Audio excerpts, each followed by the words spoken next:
Folks, Black Star Network is here. Oh, no punches! I'm real revolutionary right now. Support this man, Black Media. He makes sure that our stories are told. Thank you for being the voice of Black America, Roland. Stay black. I love y'all. All momentum we have now, we have to keep this going. The video looks phenomenal. See, there's a difference between Black Star Network and Black-owned media and something like CNN. You can't be Black-owned media and be scared. It's time to be smart. Bring your eyeballs home. You dig?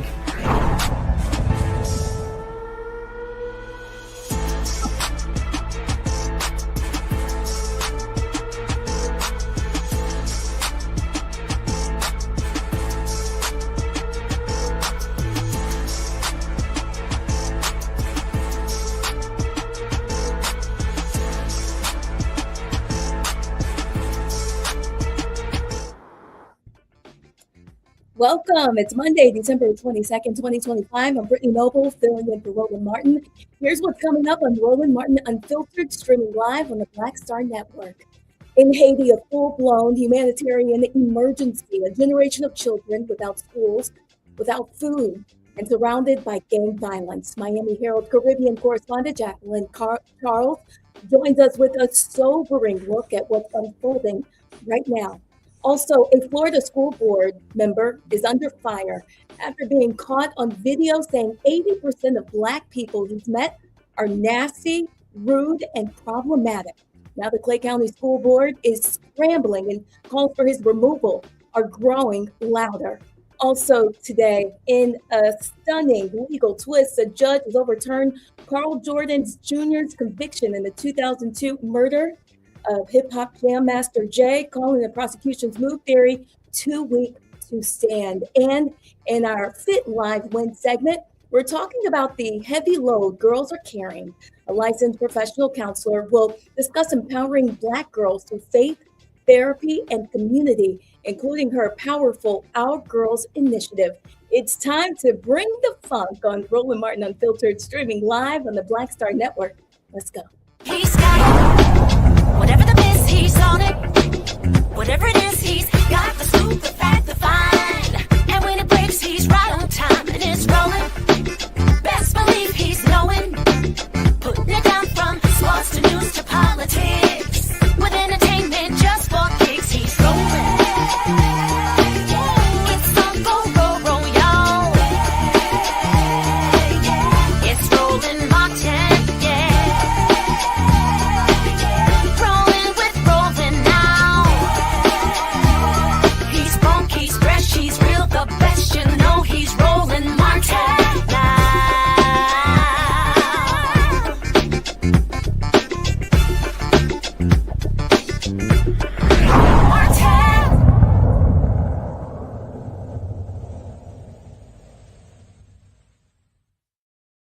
Well, tonight, Haiti is in free fall. Gangs controlling 90% of Port-au-Prince, a humanitarian catastrophe unfolding, and an entire generation of kids caught in the crossfire with no schools, no food, no future.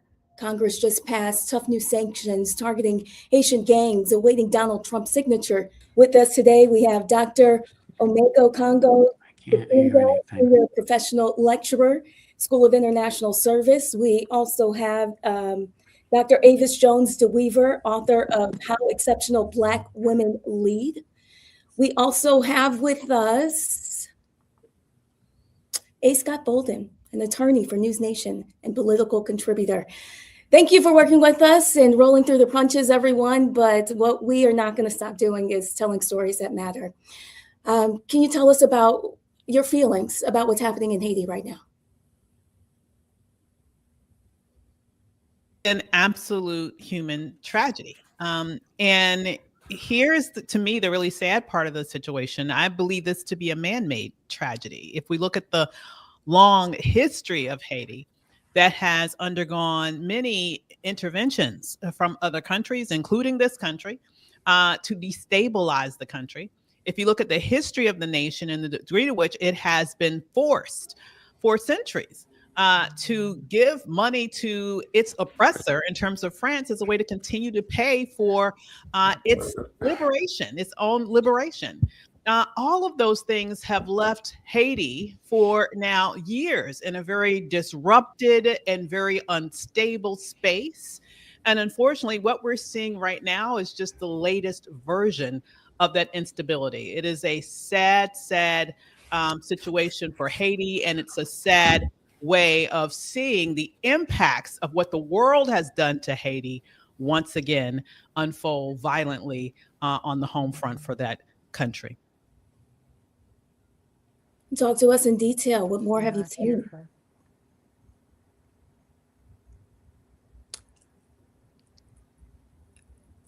I cannot hear the host. Oh no. I heard the comments that were just made, but I cannot hear the host for some reason. Oh no. You guys, can you communicate with her to tell us a little bit more about the reporting? What's happening? Well, if you can hear me, I think the reality is that Haiti has always been on the short end of the stick as an African-American country in the Western Hemisphere, very close to the United States. I agree with Avis, this is a man-made tragedy, but I've never understood how we won't fix Haiti, right, compared to our other Caribbean countries. And while there's a lot of despair, there's political strife, there's violence and what have you, this new joint force of several countries and the gang suppression unit seems like a great concept, but just stopping the violence, right, of the gangs isn't enough. You've got to dismantle them. As a former prosecutor, having dismantled several gangs in New York City 20 years ago, we certainly, it can be done, but you've got to, one, dismantle them or empower them to conform to a political situation where they can be active participants. I'm not talking about letting them off the hook for the violence, but this violence has always been connected to politics in Haiti. And so once you dismantle them, right, how do you put a government in place with the bylaws and constitution that work for everyone, a democracy? And then how do you enforce it in a country that historically has had trouble managing its own democracy? That's the real challenge for the UN. That's the real challenge for the US. If we can be intentional about it, I think we can ultimately solve those issues, but it takes time, money, resources, and intentionality. If you don't have those four things, Haiti, unfortunately, will continue to flounder. Can I just step in here for a minute? The reality is that in Haiti, the population is not interested in negotiating with the gangs or bringing them into a political process.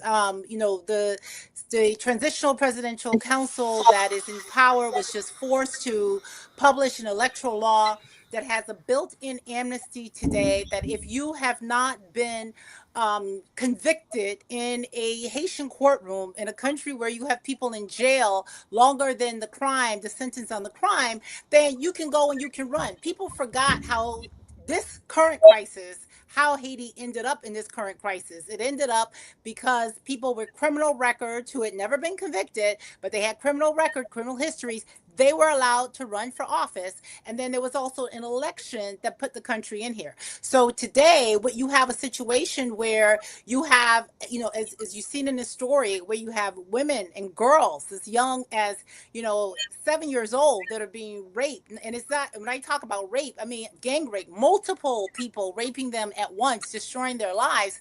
And so the population is just not interested in how do you bring the gangs into a political process, which I will tell you at this very moment, that is what these armed groups are attempting to do. They are attempting to find a way to have people come into a political process so that you can get some sort of amnesty. But how long does amnesty last? And what guarantees that you have that you will not continue with this cycle? Today, 1 in 4 individuals in Port-au-Prince lives in a gang-controlled neighborhood. 90% of this capital is under gang control. And yet these women and girls that I've written about, that is just a small fraction of the people who are being victimized by this violence. They're not even viewed by the population as victims. They're viewed as complicit. Like, why are you living in a gang-controlled community as if they had a choice?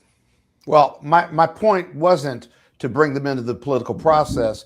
It was looking at a political reality where the gangs have unified under one name. One, they're seeking political access and political participation. But my first point and my only point is they need to be dismantled. The violence has to stop, but the organization itself has to be dismantled. Now, individually, if they want to run for office, if they've never been convicted, so be it. But when you're looking for a peace process, everything is subject to negotiation. And because the violence and the gangs have been so rampant, and now they've unified and they want some type of political assembly, part of the negotiation has got to be what you do with them, how you dismantle them, and what do you negotiate with them. You're not going to negotiate with violence. You're not going to negotiate with gangs who have rained terror on those communities.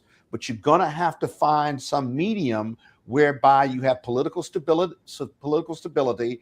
You have gangs that are no longer violent. You've got to dismantle them, right? And then with intentionality, you've got to maintain democracy. And there's got to be a stick or something that is going to give everyone in Haiti incentive, right? Not only for peace, but building a strong democracy. That's really my only point. So can I get in on some of this? I'm hoping, I had some tech issues, so sorry if I missed some points that were made earlier, but we also have to be mindful of the fact that the United States is not interested in Haiti being a democracy. The United States has been intervening in Haiti on many levels, and even as it relates to the Western world itself. I mean, Haiti's suffering for being the first Black, independent republic, in the Western in general, but in the Western Hemisphere specifically, getting its independence in 1804, France, had them owe debt to them because of all of the enslaved individuals that they lost, which they paid off in 1947. But France has still been punishing them, as well as the World Bank and other organizations. Frankly, if we move up to the present, as relates to the gangs there, has anyone been asking the question where the gangs are getting the arms from? They're getting their guns from the United States, which is also the case in Mexico, which the gun industry in the United States is destabilizing Mexico as well as destabilizing Haiti. So the United States has never had an interest in Haiti being free and being democratic. It's been intervening on the wrong side of history for decades, and the gun lobby and the gun industry right now is fueling the gangs in Haiti. They're not making guns in Haiti. So if the United States was really interested in helping Haiti have peace, let's start with making sure that more guns aren't getting onto those streets. Now, Jackie is doing some of this reporting. Jackie, can you tell us about what you have seen or what you have found in your reporting with Miami Herald? Yes. As I mentioned before, 1 in 4 individuals live in a gang controlled neighborhood. For this particular project, Haiti's Lost Generation, the title, it speaks to the fact that 30 to 50% of the gang membership are youth or children, some as young as 8 years old with AK-47s. Okay. What are you offering them today to not pick up that gun, to not light a match to somebody's business? Nothing is being offered to them. It speaks to the fact that there were more than 7,400 reported cases of gender-based violence, the majority of which are rapes, and we're talking about young girls and women, and that when these gangs are going into these neighborhoods and these territorial disputes, they've now using rape as a weapon of war. They will say that, well, we don't rape our own, but they rape those in the other territory. You have a situation where the gangs have burned down hospitals, so the majority of people can't even get to a doctor or a hospital within 72 hours. The main story, it's a young girl, 14 years old, coming home from school in her school uniform, and she is in her house, 6-bedroom house. Her family is, they're managing. She and her father were forced to watch her stepmother be gang raped in front of them. Then her father was gunned down in front of her. Then she was taken, sequestered for 5 days with 5 other young women in the same age group, tied to a chair, repeatedly raped every single day.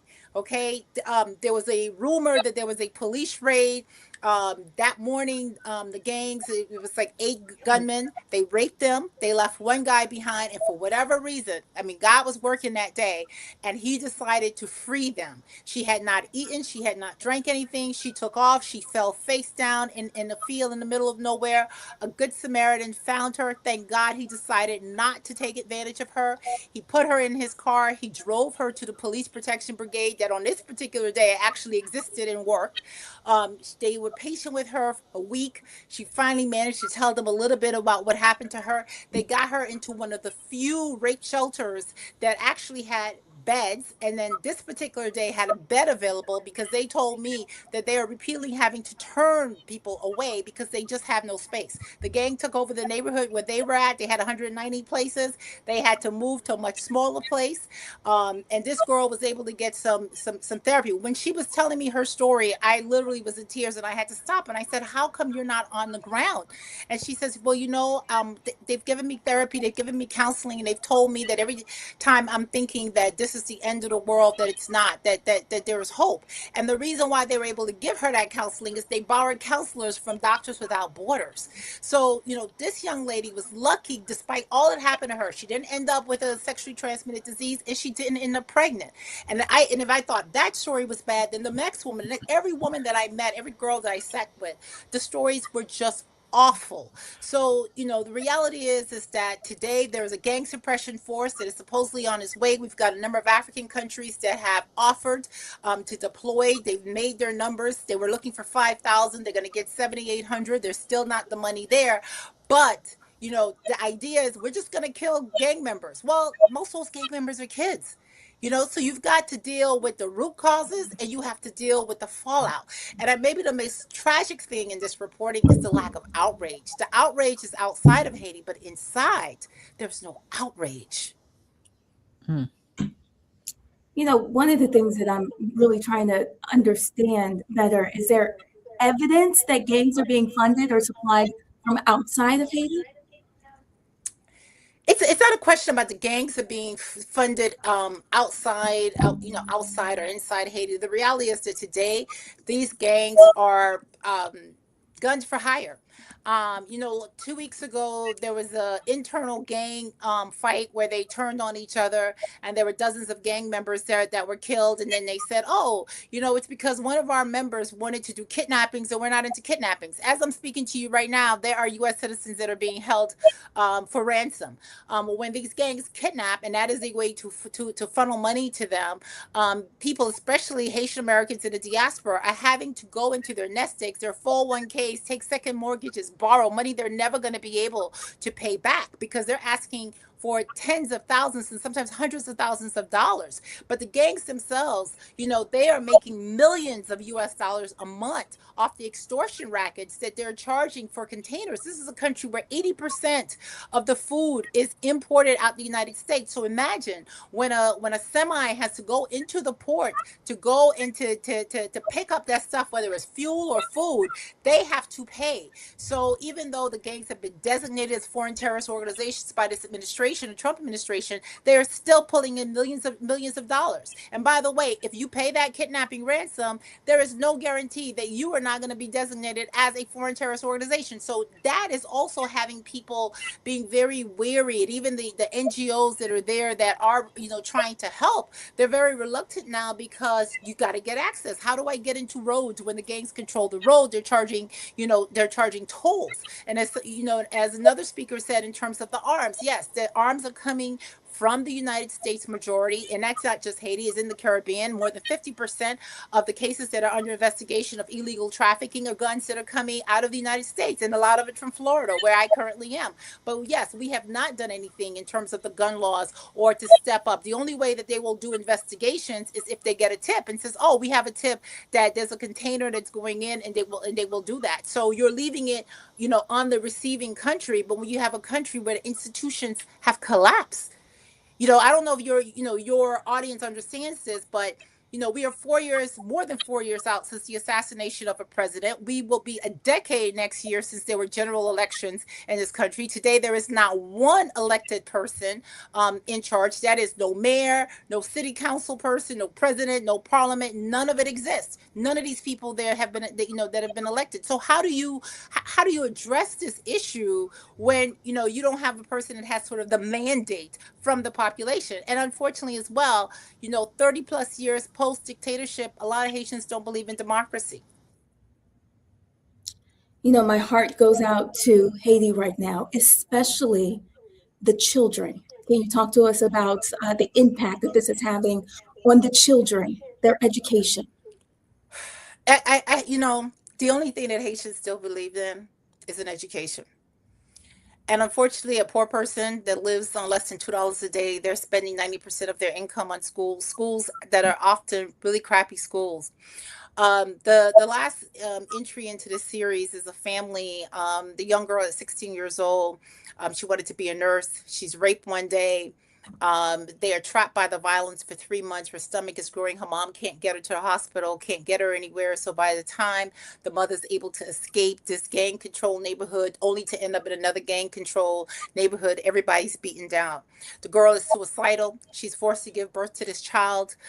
She wants nothing to do with this kid. When I was interviewing her, the boy is 1 year old. He's running up and down in her room. He goes to the grandmother. He goes to the aunt, but he knows not to go anywhere near his birth mother because everybody knows that there's no connection, and she told me that every time she looks at this child, she remembers what they did to her.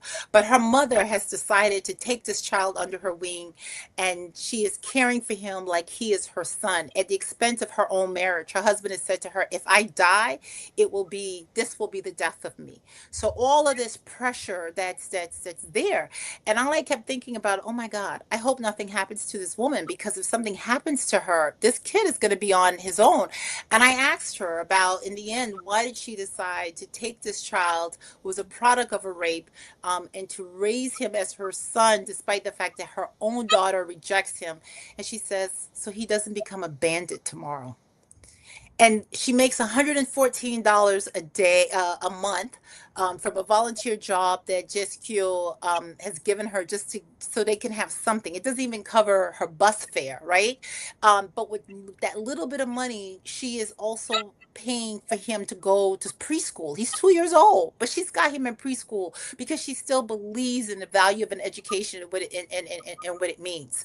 So when you look at the children, you look at this and you're looking at a lost generation. But at the same time, there is this desperation, this hunger for hope, a reason to hope, to build their lives. To contrary to what people think or believe, every Haitian's not trying to get on a boat and come to the United States. They want to live in their country. They want to be able to survive. They're not asking to be rich. They just want to have peace. But it's difficult, but even in this, 40% of the schools in this country are in Port-au-Prince in the West region, where 90% of it is under gang control. But yet you will see kids in nicely pressed uniforms, walking, stepping over mud because they're going to school on the days that they can still go to school, that the gangs haven't taken over their schools, aren't threatening them. They are going to school. Wow, they are certainly pushing through. What happens next? Sorry, can you repeat? That's okay. What happens next? When does the election take place? I think what needs to happen next is, the European Union has really been pushing for, in the discussions that the U.S. has been leading about this gang suppression force, to recognize gender-based violence. The administration, there are these certain words they don't want to deal with, but we have to start to deal with it. We have to acknowledge that gangs are using rape as a weapon of war. We have to deal with the fact that we have women that are broken, but they are willing to reclaim their lives, and we have to start to figure out how do we address it. Let me just tell you, in September, I was with Tom Fletcher, the UN humanitarian person, and at one point we went into a camp with over 5,000 2,000 people. And this is a guy who's gone to Gaza. He's gone to all of these war-torn areas. And I looked up and his eyes were just glassy. And I remember writing the story and I couldn't explain why this man was like on the verge of tears. And the reality is that when you go to Gaza, you go to these other places, you know the situation exists because it's a war. It's a real war. But when you're in Haiti and you're seeing what's unfolding in front of you and realizing that this is this man-made crisis, you know, it's heartbreaking. And on our last day, we sat down with 5 women who are all survivors of rape. And the last one, at 12 years old, she was orphaned. At 15 years old, she was a victim of multiple gunshot wounds. You could see the scars on her leg. And at 19, which is the age that she currently is, she's a rape survivor. The place that she's living in, the people can't survive. They can't afford the rent anymore. So they now have to move to a suburb, Carrefour. It's completely under gang control, completely. There's not one police officer. The state is completely absent. And she says, you know, they say that sometimes when a child is born that it's a mistake. And sometimes I wonder if I was a mistake.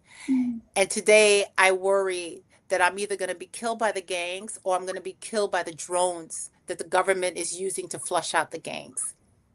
And yet somebody looks at this woman, and while all of us in that room were on the verge of we were crying. We're not even on the verge. We were crying. We were heartbroken.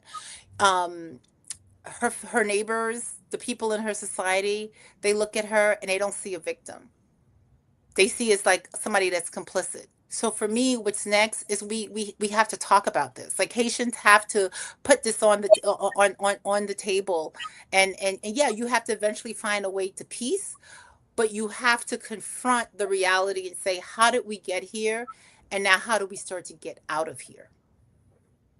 And for those viewers who are watching tonight, they feel overwhelmed and they want to help, but they don't know how to help. What should they know? What can they do that can make a difference? The people watching right now. So, first of all, I would say that people definitely should inform themselves. I'm always amazed, even in terms of Haitian Americans and Haitians in the diaspora who think they know what's going on in the country and don't necessarily do. I think we need to be much more open-minded. With this particular series, Haiti's Lost Generation, which is www.miamiherald.com/Lost Generation or /Haiti. We have a Haiti channel. We list in every one of those stories some of the organizations, but they are by no means the universe, but it is still a very small universe of human rights group, women's led organizations that are trying to reach, and do what they can. So if you are compelled to want to fund and provide some assistance, whatever it is, there's a list there. Or if you find an organization that's on your own, and you check them out and you see that they are doing, work that you want to support. And at the same time, I will say to people that you need to lobby, whether you're Republican, Democrat, Independent, you need to lobby your lawmakers, that, Haiti is less than 2 hours from the shore of the United States. The gangs, this crisis threatens the whole region. And if it starts to spill over, what do you do? And when people are desperate, they do desperate things. I've been covering Haiti for over 20 years. And every time I have to do a story about a tragedy at sea, and then I go back to the town where the people have left and I talk to survivors and I say, but why did you take this chance? Why did you risk your life? And they say, you know what? I'm already the walking dead. So what? I got on a boat, and if I drowned, I'm dead already. So I might as well die trying. Jesus, any final words? For us at the Miami Herald, Haiti's just it's not a foreign story. It's a local story. I think people forget that these are real people. These are real lives. And if you're Black, it's just a question of where the boat dropped off. Any one of us could be in a situation. But this is a country that was rich. It was France's richest colony, and it continues to be, rich in culture and rich in what it gives. And one day you're under dictatorship and the next day they told you have a democracy, but nobody sort of told you what that means and what the power of your vote is. But, despite all the negatives and the dark and all, there is still hope. People are still hopeful, because what do you do in the Haitian culture? It's like, if you can't hope anymore, you might as well die. And people are struggling to live, and they do live. They just want a chance to breathe. So I would just say to your listeners, educate yourself. If you've got somebody that in a situation, in the power of influence, educate them and just plead on behalf of your brothers and sisters that you've never met, that you don't know. But this is a country that opened its doors to African American years ago. And, it led this, revolution. And this revolution, had an impact for all of us. Well, Jacqueline Charles, we want to thank you for educating us. Thank you for the reporting that you're doing. Thank you for bringing it to us and telling us more about it. This is Roland Martin Unfiltered on the Black Star Network, and we'll be right back after the break. Stay with us.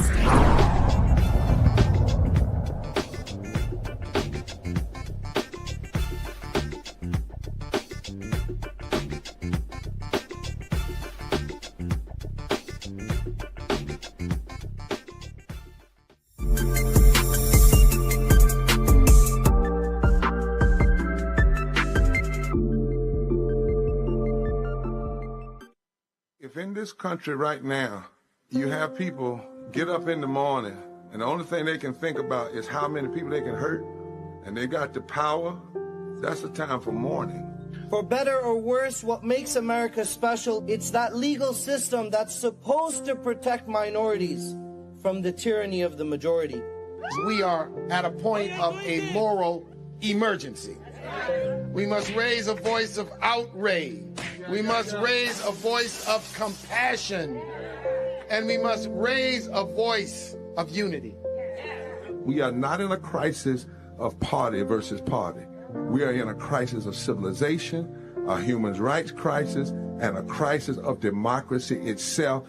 And guess what? You've been chosen to make sure that those that would destroy, those that would hate, don't have the final say, and they don't ultimately win. This is your chance to own a piece of the creator economy. And with Start Engine, investing in Fanbase couldn't be easier. Just visit startengine.com/fanbase and click Get Equity. Opportunities like this don't stay open long, but your investment can help build a platform that pushes the future of social media forward.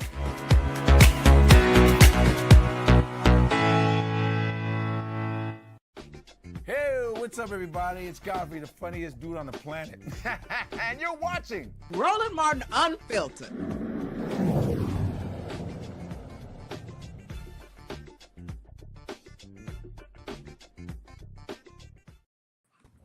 Welcome back. A federal judge has ordered Mississippi to hold special elections for its Supreme Court after ruling that the state's current map for electing justices illegally weakens Black voting power under the Voting Rights Act. The judge found that the map, in place since 1987, slices up the heavily Black Delta region in ways that dilute Black voters' influence, helping ensure that in a state that's nearly 40% Black, there has never been more than one Black justice on the 9-member court at any time. Only 4 Black justices have ever served, all from the same central district seat first gained by appointment. Lawmakers now have until the end of the 2026 legislative session to draw a new map, after which the judge says she will move quickly to set up special Supreme Court elections for November of 2026 if needed. Meanwhile, the Secretary of State is appealing the ruling, and higher courts are considering broader challenges to Section 2 of the Voting Rights Act. Let's bring our panel back in on this one so that they can weigh in about the judge ordering special elections in Mississippi.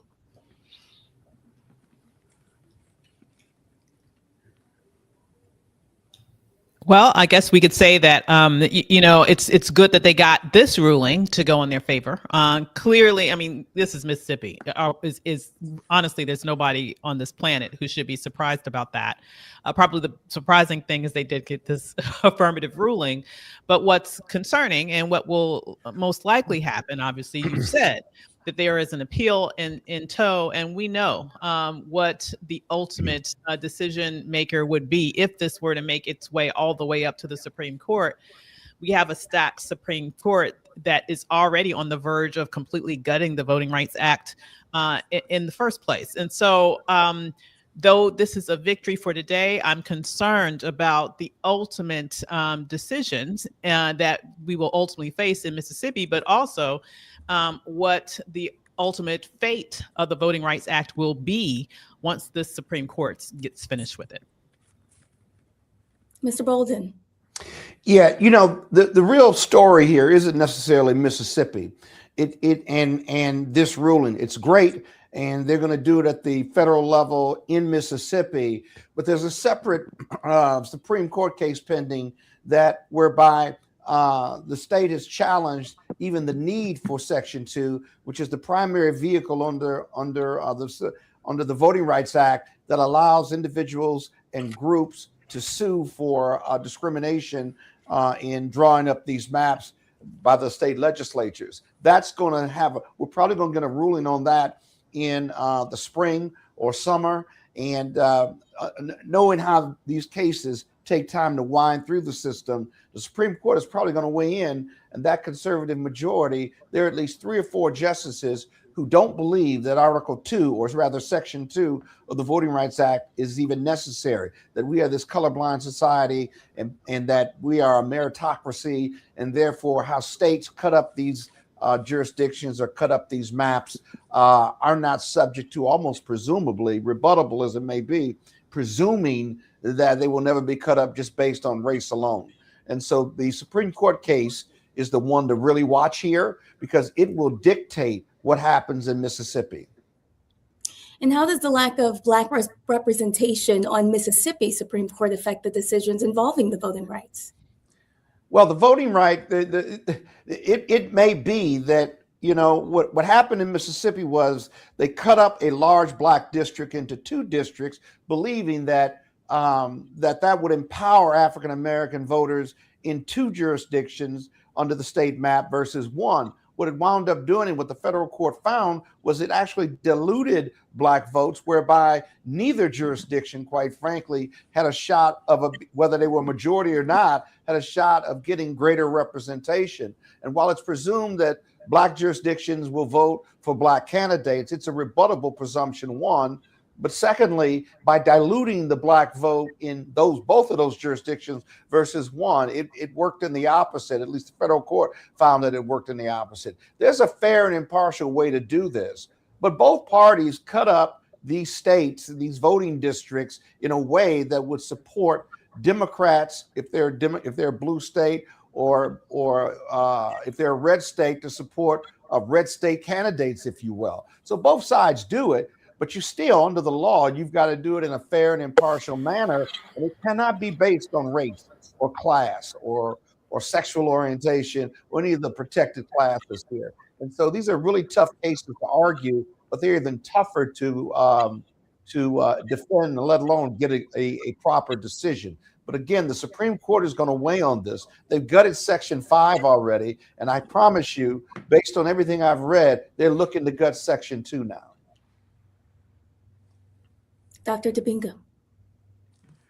I find it so interesting. I agree with everything that's been said by the fellow panelists, but I just keep asking myself, even with all the redistricting and so on and so forth, with everything that Trump's doing to this economy, to this country, and what these Republicans and MAGA folks are doing, following behind him, these Republicans shouldn't have a chance in any election. Mississippi, as long as I've been alive, I think Mississippi has always been the poorest state in the country. Mm-hmm. And so every single day, the folks in these states are working against their own interests. And, we saw with the special election in Tennessee, where people thought, Afton Bain came in with a few points and got a lot of, Republicans shook. And the same types of things need to be happening in Mississippi, regardless of what the Supreme Court is going to do. We know what they're going to do. But, these Republicans, these MAGA, these folks in these poor states, these Louisianas and they continue to live out Lyndon B. Johnson's quotation that Dr. Joe Madison used to always remind us of. You can convince the poorest white man that he's better than the best colored man. He won't realize you're picking his pocket. Give him someone to look down on, and he'll empty his pockets for you. And they continue to do that. And it's not surprising anymore. It's kind of just depressing. It is depressing, especially when you look at the Mississippi Delta. This is a very poor area. What does it say about Mississippi's democracy that a map that's been in place since 1987 is just now being considered illegal? It says what we've always known about Mississippi. And actually, I'm not surprised that they vote the way they do. I mean, they may not get economic payoffs for their votes, but they understand that there is a value to whiteness and to this lie of supremacy that they like to delude themselves with. And so, Mississippi has a very long and ugly and bloody history. So none of us should be surprised that this map was the way it was for so long. The only thing that would surprise me is if this current ruling stands. That would surprise me.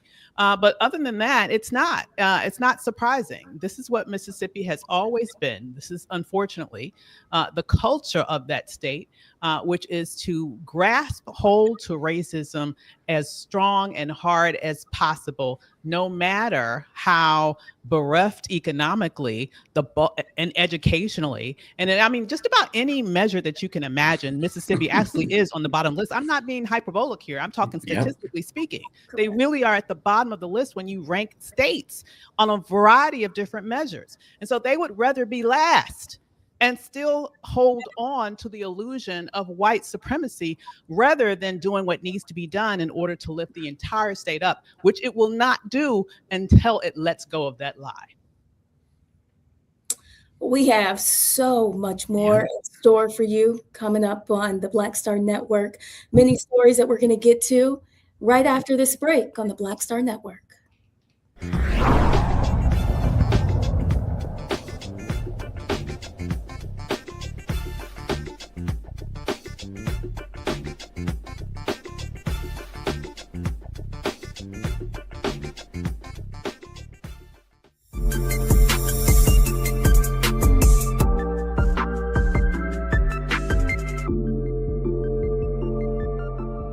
Coming up on the next Black Table, a conversation with Professor Howard W. French on his new book, Born in Blackness, covering 600 years of global African history and helping us understand how the world we know today is a gift from Black people. There could have been no West without Africa and Africa. That's on the next Black Table with me, Greg Carr, only on the Black Star Network.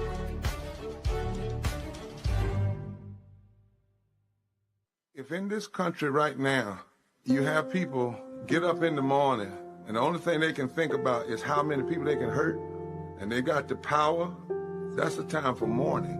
For better or worse, what makes America special, it's that legal system that's supposed to protect minorities from the tyranny of the majority. We are at a point of a moral emergency. We must raise a voice of outrage. We must raise a voice of compassion. And we must raise a voice of unity.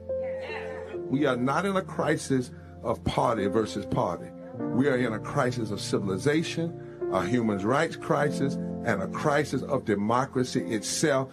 And guess what? You've been chosen to make sure that those that would destroy, those that would hate, don't have the final say, and they don't ultimately win. I'm Risa Colbert, and you're watching the Black Star Network.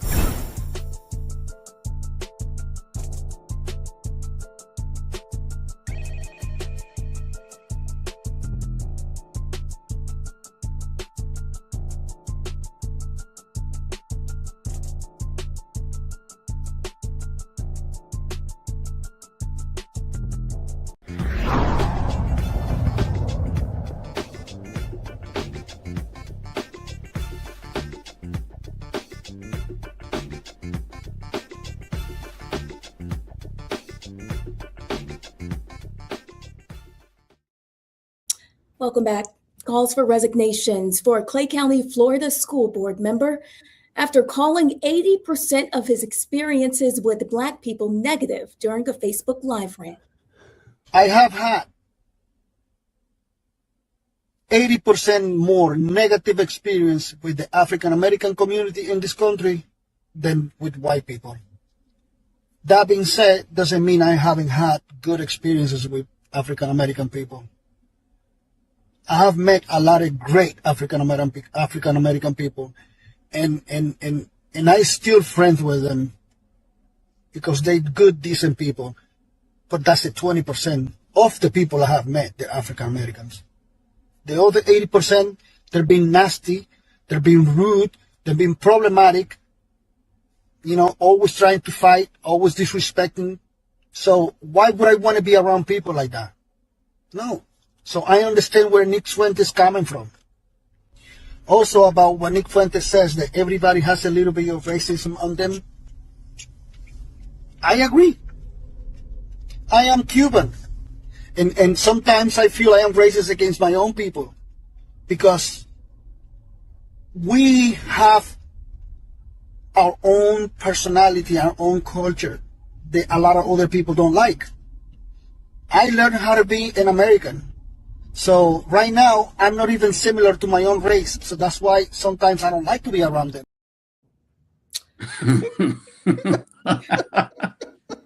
Well, Robert Alvaro, elected in 2024 to represent a district that's about 25% Black, has since deleted the video and issued a written apology saying his comments were wrong and offensive and do not reflect his values.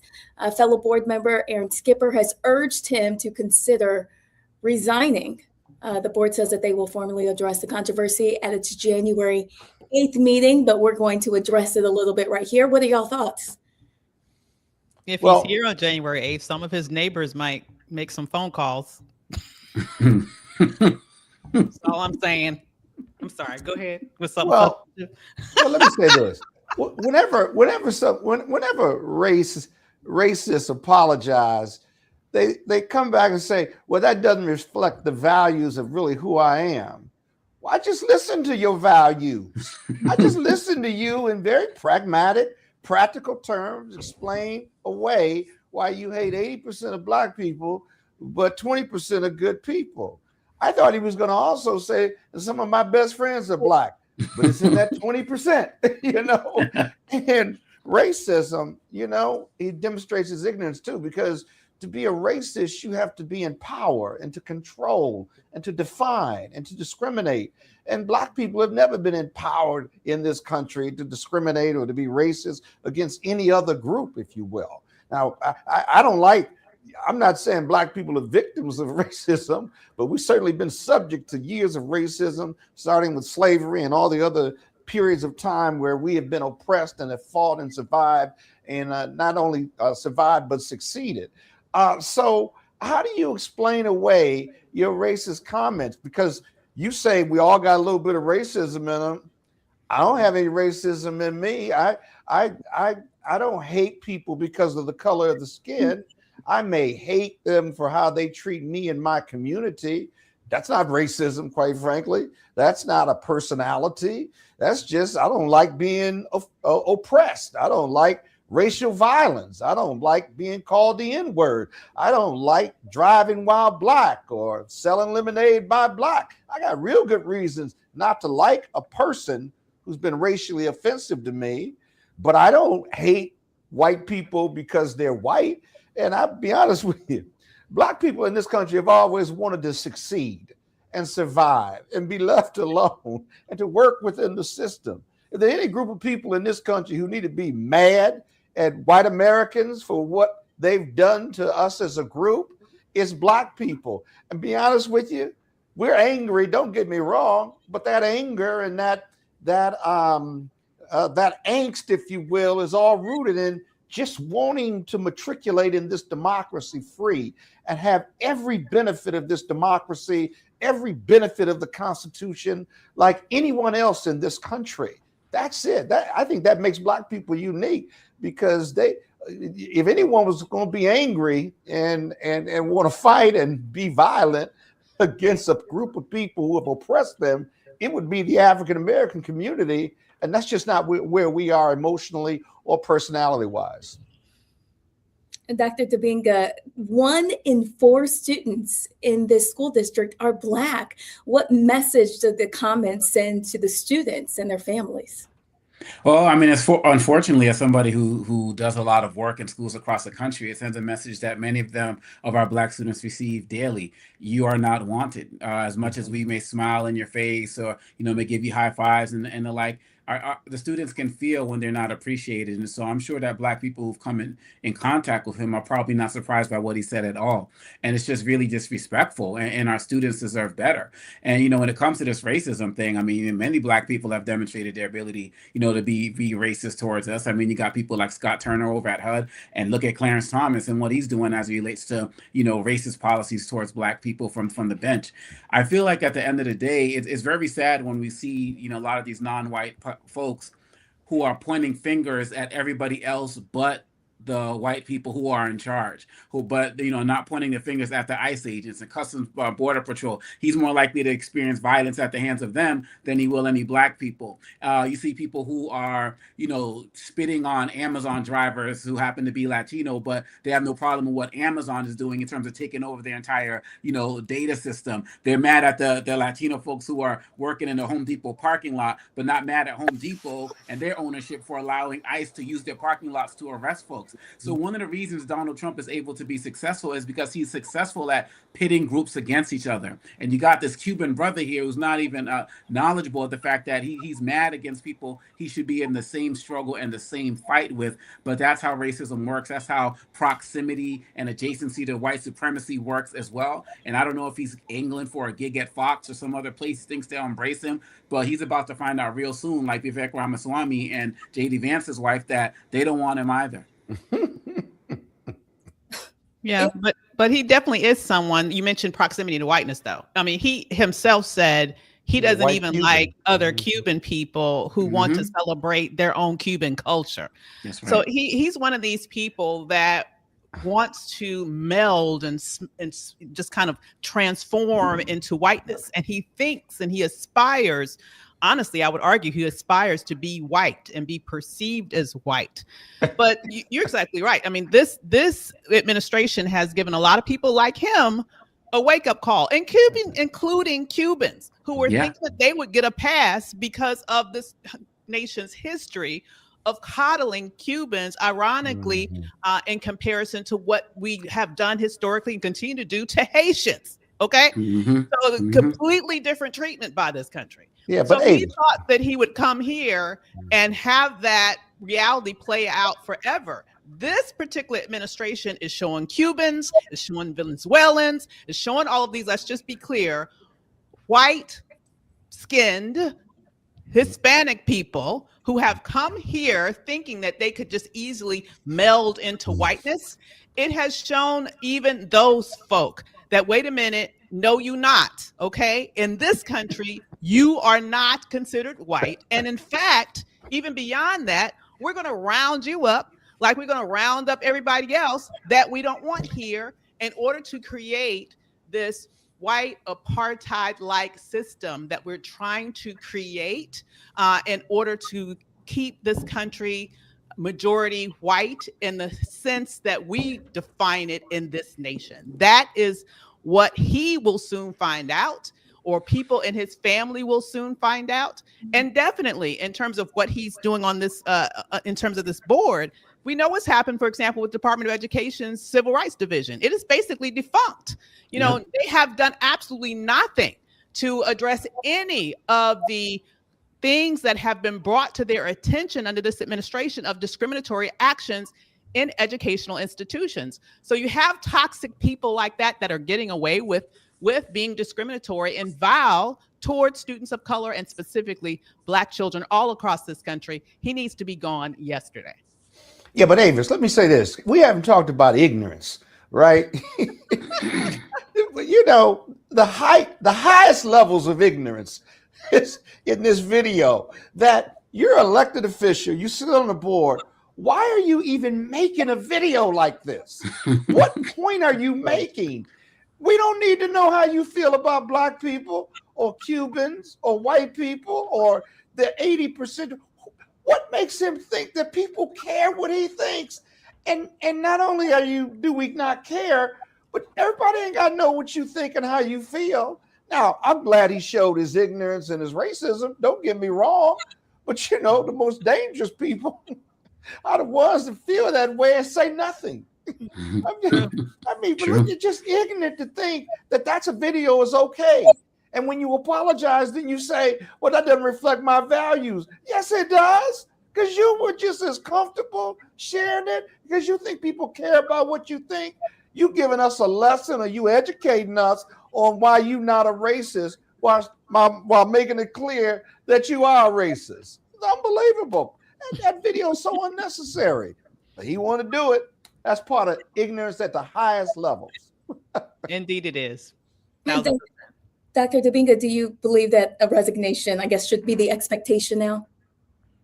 Oh, absolutely. It should be the expectation, but a lot of these guys, they're just so arrogant and cocky, and there's going to be people who are going to come out, and we all know this as well. He's going to be, they're going to be like, he's right. Yeah, I had this experience, and they don't tip, and all of this other type of stuff, right? And he's going to feel a little bit emboldened by those people who are going to come out, and they're saying he's telling it like it is, and all of that, because we've seen that happen. But absolutely, when you lose the confidence of the community that you serve, you're supposed to resign. You're supposed to make room for leadership that claims that they actually care about the community. Like A. Scott said, he could have just been quiet and sailed quietly into what he was doing. But now that he's put it out there, now it's a national news story, there's no confidence there. And so he absolutely should be resigning and making room for somebody who actually cares about all of his constituents. Although I will say really quickly, maybe this is three-dimensional chess, because being openly racist in this country is very profitable. The next thing you could do is just set up a GoFundMe, and then all these racists will make him the richest guy in the neighborhood. So who knows? Maybe that's the ultimate goal. That's what I was saying. Maybe he's angling for, Fox and Matt, all of these. You never know. It's a lucrative industry now. Absolutely. Well, this is a case that I'll make my money some other way then. Y'all not gonna see. Hey, Scott went to the other side. He's on the other side. Did you hear about it? Did you read about it? Scott left. This is not the last time. No. Not happening. It's not the last time we'll talk about this story here on Roland Martin Unfiltered. This is a case that we will continue to keep our eyes on. And we have many other stories for you tonight on Roland Martin Unfiltered here on the Black Star Network. We'll be right back after the break.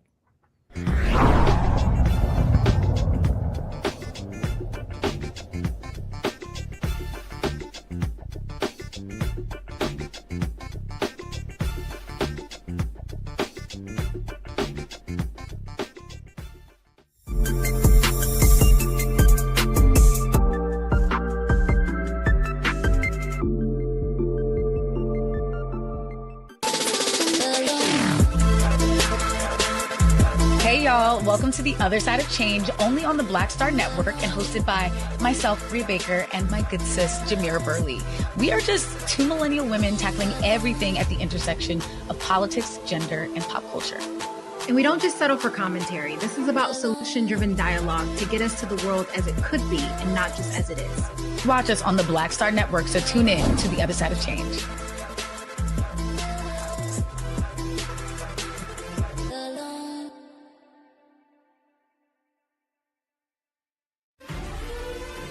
Violent white supremacy is, quote, the most persistent and lethal threat in the homeland. The greatest terrorist threat to the homeland is the homegrown violence stream, including hate crime committed on behalf of some kind of white supremacist ideology. They are coming after everything in Black America. MAGA and Donald Trump are specifically targeting Black America. They are going after the money. Attack Black Lives Matter. Attack critical race theory, attack woke, DEI. MAGA wants to defund Black America. This is a perfect example of their desire to completely degrade and de-emphasize Black people.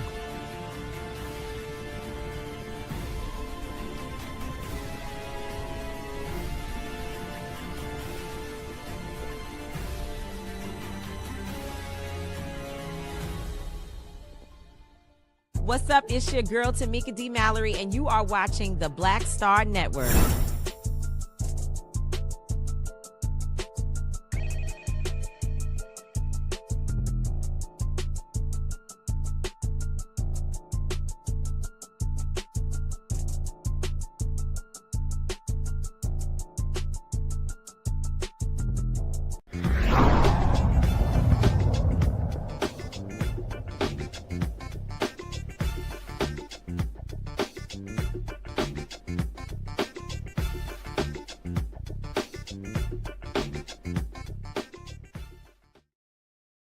Well, at Turning Point USA's annual conference, J.D. Vance boldly declared to a crowd of white Christian nationalists in the United States of America, you don't have to apologize for being white anymore.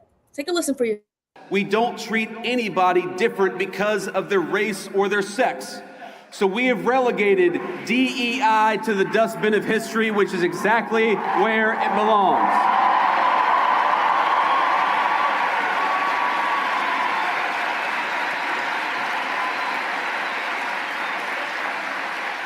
In the United States of America, you don't have to apologize for being white anymore.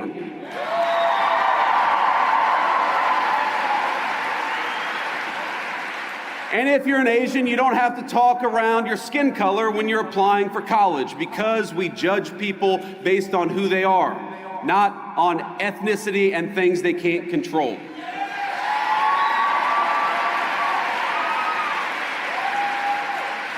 We don't persecute you for being male, for being straight, for being gay, for being anything. The only thing that we demand is that you be a great American patriot, and if you're that, you're very much on our team. Well, rapper Nicki Minaj made a surprise appearance at a gathering of conservatives in Arizona. The rap star was interviewed at Turning Point USA's America Fest convention by Erica Kirk, the widow of Charlie Kirk, about her newfound support for Trump, despite having slammed him in the past. The utmost respect and admiration for our president.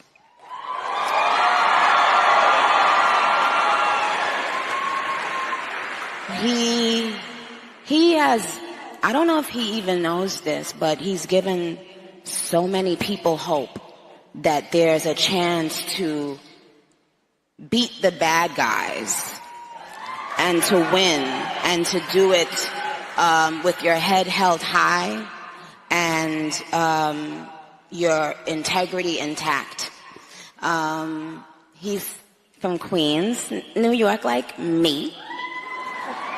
So, but what it's shown me personally is sometimes, you know, even in the worst feeling times in your life, you think that you're never going to come back from it. But you do. And our president shows that. He's been through every single thing a person could be through publicly. Having to constantly be lied on. It's not really that funny until you are in that person's shoes that's being lied on. You'll never understand what it feels like. That person is a human being. They have a family who has to read those lies. And that's not, and it's just not fair. We want to bring in our panel tonight so that they can weigh in about these speeches that we just heard. Mr. Bolden, how does rhetoric like this move from conference stage to parts of everyday life? Well, we need to go back to the height of ignorance again. Guys, why should I care what Nicki Minaj thinks? I mean, she's wealthy, an entertainer, but she's a rap artist. She doesn't understand politics. But again, the height of ignorance, because when she talks about Donald Trump, he's been through everything. Yeah, he was charged with 40 felonies, right? He's been found liable for sexual assault. The criminal cases were dismissed because he won, but those were some pretty strong criminal cases, and he drives that narrative. But the comparative analysis she did was about, this is really great, Avis, this is great, that he's been lied on and how hurtful that is to him and his family. You know how you know when Donald Trump is lying? When he opened his mouth. Almost 90% every time he opens his mouth, he's lying. And has a history of lying, not paying vendors, bankruptcies, lying to stay in office after his first term, pardoning those who attacked the Capitol. He called them real patriots. The height of irony or hypocrisy just flows out of that piece. And you saw the interviewer and the audience, they were enthralled with it because that's their reality. Something wrong with them. That's their reality. They really believe what she said, and that's their reality. And if you show them a videotape or you show them a document that talks about his lies and his bad conduct, they won't hear it. It's a wall. Nope. This is it. What's tragic is 50% of the country, maybe up to 50% of the country, really believe that false rhetoric. And that's really the sad part and the real, the risk of our democracy that is bending right now, but not broken. Dr. Dominga, I could hear you laughing. What are you thinking right now? Well, I've been actually talking and posting about this since I saw the clips yesterday and, posted on this today. There's several things. I mean, as it relates to Nicki Minaj, her rhetoric is dangerous. And, she is a rapper, but she's also, an influencer in many ways. And people do find themselves listening to her and being educated by her. Shout out to Reese Colbert, posted on her page that, she's up there giving Trump all of this praise and didn't say a damn thing about what Trump has been doing to Black women in this country, just looking at the unemployment numbers alone. And so she sit there and betrayed, Black women. I also find it interesting that as somebody from Trinidad who condemned Trump for the immigration, the kids in cages and things, family separation from years ago, condemned them for that. Now she's praising them at the same time that her government is working with Trump against Venezuela, which is a lot of people aren't talking about. So is there something else going on there when you have the highest profile Trinidadian in the United States and the country of Trinidad itself, working with the Trump administration? I think there's a there that people don't fully understand. She's also not knowledgeable of what's actually happening in Nigeria with Christians and Muslims. And the last thing I will say is, as it relates to the first part of what you played, MAGA, Turning Point, they are openly Nazi, they are openly racist, and people just need to accept that. When J.D. Vance says that this movement is not throwing anybody out, he's specifically talking about the debate that's happening with Nick Fuentes, who is an avowed white supremacist and anti-Semite, who was on Piers Morgan just last week, throwing out the N-word like it was nothing. They embrace everybody now. And if people fully accept that, Turning Point as well, that's just where we are today. Ben Shapiro got up there as a Jewish person talking about y'all shouldn't be anti-Semitic, but Ben Shapiro don't care about being racist, anti-trans, and anti-everything else. And so if we accept that at the end of the day, that J.D. Vance, who Turning Point endorsed for 2028, some people are saying that he wants to leave Usha and marry Erica Kirk so she could be the first lady in 2028. All this going on. I don't know about that. But I do know that Turning Point and MAGA has made it clear that we do not want Black and brown people in this party in any way, shape, or form. And we are going to openly embrace white supremacy and anti-Semites. That's who they are. We got to call them out for what they are. And this conference showed it clearly. I mean, J.D. Vance made it very clear. You do not have to apologize for being white anymore. Dr. Weaver, in reality, who's been asking white Americans to apologize? Well, of course, this nation's never. Come on. This?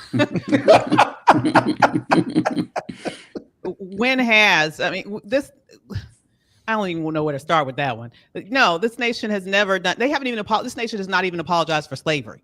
Let's just start there. Right. Okay, not even done that. So of course that's a ridiculous, once again, racist dog whistle. But I have to get on this Nicki Minaj thing. I'm sorry, I have to be petty for a second. Okay, so we know. We know. Let me just be real. She has a thing for child molesters. She's married to one. Yep. And now she is sitting up here taking up for another one that's in the White House. Okay. And her brother too. Be real. Okay. And her brother too. You're right. She has a thing. She apparently thinks that's okay. Also, I also wonder, like you, I'm thinking about what could be her motivations. I'm looking at, the fact that she does not have her citizenship locked down. As far as I know, she is not a U.S. citizen. She also has, I'm understanding, some very, very aggressive tax debt.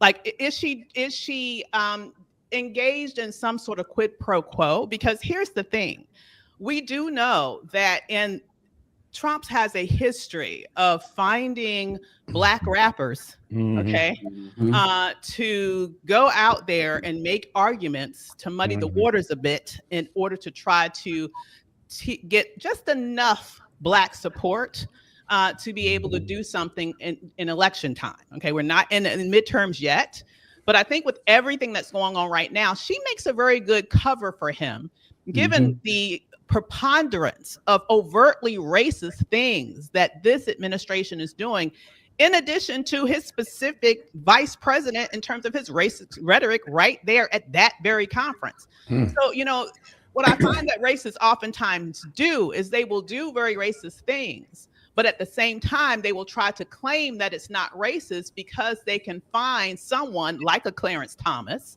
or in this case, like a Nicki Minaj, to put out there and say, well, look, see, we're not racist. And she's falling into that trap where she's playing that role either for her own benefit, which very much could be the case, or because being someone who is a felon, being someone who has said that they've gone into dressing rooms where young girls were getting undressed, even before we knew all about the whole Epstein fallout that we still haven't gotten to the bottom of. She is someone who has said that all of that now is okay. And in addition to that, she is throwing Black women under the bus, specifically with her statements at that. I mean, she's specifically and presence. Women, why are you so mean to white women? What the hell is she talking about? What is she talking about? So I have a big problem with Nicki Minaj. And if anybody has been wondering for several years, like me, why she seems to be so venomous, like if you've looked at a lot of her, you know, Twitter rants and beefs and things that she's had with other artists over the years, she just seems to be an empty, hateful person. And this is just one other example of then why she probably feels so comfortable in that environment that is full of ugly, hateful people, just like her. Yeah. Well, listen, we have much more coming up on Roland Martin Unfiltered here on the Black Star Network. We'll be right back. Stay with us.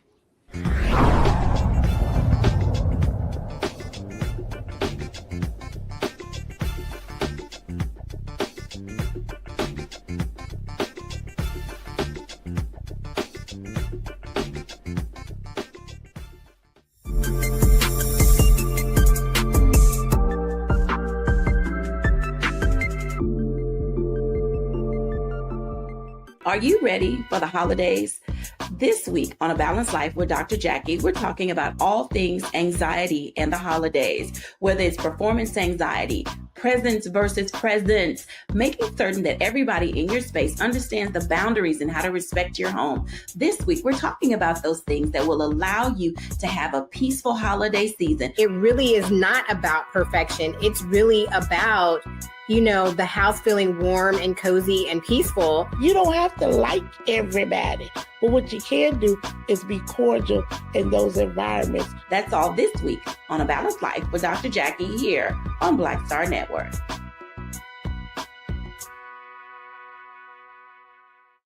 They said the quiet part out loud. Black votes are a threat, so they erased them. After the Supreme Court gutted the Voting Rights Act in 2013, Republican legislatures moved fast. New voter ID laws, polling place shutdowns, purges of black voters from the rolls. Trump's Justice Department didn't stop it, they joined in. In 2018, his DOJ backed Ohio's voter purge system, a scheme that disproportionately erased black voters. Their goal, erase black votes and political power. Yeah, that happened. These are the kinds of stories that we cover every day on Roland Martin Unfiltered. Subscribe on YouTube and download the Black Star Network app. Support fact-based independent journalism that centers African Americans and the issues that matter to our community.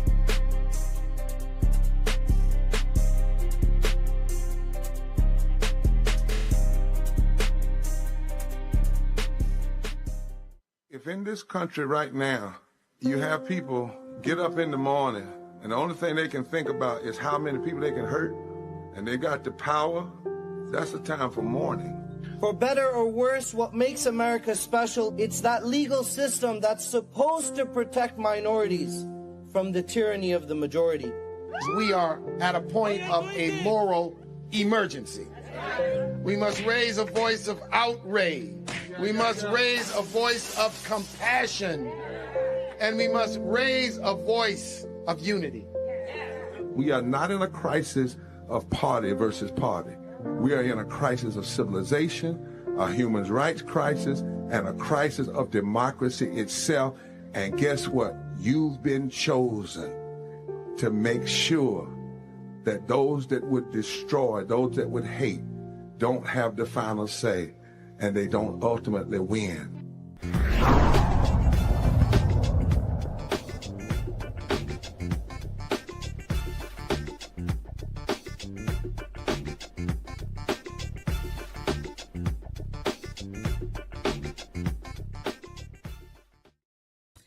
Well, CBS News is catching heat tonight after pulling a fully vetted 60 Minutes investigation about Venezuelan men who were deported by the Trump administration and sent to a notorious prison in El Salvador. Inside the network, the decision has raised serious concerns about corporate censorship. The piece was reported by correspondent Sharon Alfonsi, who told colleagues the move wasn't an editorial decision, it was a political one. She emphasized that the story had already been fact-checked and approved by standards and practices and screened 5 times. At the last minute, the top editor stepped in and objected, saying the segment did not include a response from the Trump administration that effectively killed the story, even though producers had documented repeated unanswered questions and requests. They had been reaching out to the White House, DHS, and the State Department. Now, the veteran correspondent says that this wasn't an editorial decision, it was a political one. So the panel is with us tonight, and Mr. Bolden, they're saying that it's a political decision. What do you think? Well, this has a long sordid history between Trump and CBS. Their merger was just approved with the ability to purchase one of their competitors. They settled the lawsuit that he brought against 60 Minutes, which was one of the most frivolous lawsuits I've ever seen. And I've been doing litigation on the white collar side and regulatory side for the last 38 years. Most of us looked at that lawsuit and saw it was frivolous, and they settled for multiple millions of dollars, which made absolutely no sense. But it's easy to connect that settlement with the approval of the FCC for that merger. And so what's really dangerous and interesting about how this White House attacks the First Amendment is they've threatened these media companies, including the Washington Post and others, with either lawsuits or they've settled lawsuits, and to bring compliance or to compel them to understand that the government's thumb is on the scale here. And so now that this merger or acquisition has been completed, now you see where 60 Minutes under new ownership, right, under new leadership, now they are editorializing or putting their thumb on the scale of editorials in regard to what they're going to print or what they're going to publish against Donald Trump or not. And here, having cleared the lawyers and cleared ethics internally 5 different times, because 60 Minutes doesn't want to get sued by anybody. But so those stories that are published every Sunday night are vigorously or rigorously detailed. Now, there's some stories out here where you really do need both sides, whereby the White House, for in this case. But those stories, all you do is say, we reached out to the White House to comment on this story, and they failed to respond to us. You've done your part, fair and impartial journalism, and that's usually enough. Here, the executive producer seems to be wanting more than that, that you can't publish something without the White House pushback, which makes absolutely no sense. You can in fact, think about this. You don't really need the White House commentary. The White House has enough documents and lawsuits and public statements that you could run to make it a fair and balanced story. But sending individuals to this Venezuelans to this hellhole jail in El Salvador is not defensible. But there's enough where you could make it a balanced story and say what the White House position has been. And so this borders on the nonsensical that somehow this story cannot run. So this makes sense to me, that what you're hearing internally from the writer and the producer seems to make more sense than you just kill a story because you can't get the other side's input. Dr. Weaver, at what point does "we didn't get a response" just become a convenient excuse not to report the story? Yeah, I mean, clearly that's a lie. It's not in terms of it being an excuse for not showing the story. Obviously, just as was just described, they could have still ran the story. It's commonplace that you make the general statement that a person was given the chance to respond and they didn't. Okay. What happened here was that this White House has been putting its thumb on the scale of a wide variety of media outlets. 6 minutes now just another one. And specifically, if you look at the scale of what's going on with CBS in terms of its ownership now, it's been really sort of since the very beginning of this new takeover, where they basically gutted out a number of their Black talents and employees at CBS. If you look at what they did in terms of that god-awful town hall with Eric Kirk, this is they are actually sort of angling themselves to be the next Fox, if you ask me. And so they got the directive from someone high up, and who knows how high went if it wasn't someone next to, in, or adjacent to the White House to say, we don't want you to run it. And they were just like, we're not going to do it then. And, the journalism is under threat in this nation, this administration. True journalism is under threat in this nation. We are moving over quickly, if not well on the way to being an almost exclusively propaganda state. And this is just one example of that in action. Dr. Dibinga, let's look at the larger picture here. What is this going to mean for reports in the future? Well, Hitler is known to have said, or people have reported him as saying, whoever controls the media controls the race. And what we're seeing with CBS is, Barry Weiss, who has no skills or experience in the position that she was given by Ellison, who was a Trump supporter, to run CBS, and who was angling for their next deal to get Warner Brothers and the like. This is part of Trump's attempt to create state-controlled media. Barry Weiss, all she cares about is protecting Trump's brand and Israel. That's all she cares about. Avis mentioned the Erica Kirk special. The Erica Kirk special was not only a terrible special, it also bombed. They had to put it on Saturday night at 8 because they couldn't get, any other primetime, audience for it. The sponsors that they expected pulled out, so they got really, low-key sponsors for it as well. But this is what happens when a trusted network starts to change its stripes. And we're seeing right now that it's not only happening with CBS, it's not only happening with news outlets, it's also, Trump is, CNN is becoming, MAGA light. Some would say full MAGA, depending on who the hosts are. But it's also going out into the social media spaces. The Ellisons and these groups are also part of the groups that's buying the U.S. part of TikTok. We also saw it happen, demonstrated with Elon Musk and what he did with Twitter. And they're doing it across. We already have Facebook and Instagram with Zuckerberg. So they're doing this across the board because they want to control information. They want to control what's being put out there. But look, we got a lot of independent media sources now. We got the Black Star Network. We don't have just, 3 TV stations anymore. And we have to continue to support the various networks that are out there and the various people who are out there in this independent space going forward, because they can control all of the platforms in terms of these mainstream medias, but they can't control our eyeballs and they can't control our ability to turn the channel, turn off the channel. And we have to start looking at where we're putting our dollars. Disney has been going, MAGA-esque. I mean, they're making a movie on Gaston, the misogynist from Beauty and the Beast. Like, what the hell's going on as it relates to that? So all of these guys are trying to cater to Trump, but it doesn't mean we have to cater to these media outlets.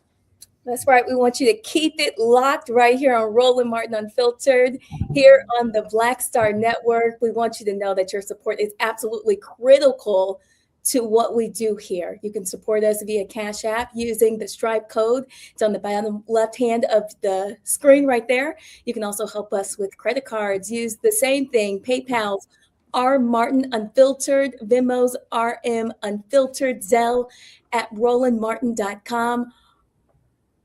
Also, rolling at RolandMartinUnfiltered.com. If you are old school, you can send checks and money orders payable to Roland Martin Unfiltered, P.O. Box 57196, Washington, D.C. 20037-0196. Our goal is to raise $1 million by December 31st. And we truly need your support, everyone. Roland Martin Unfiltered will be right back here on the Black Star Network. Stay with us.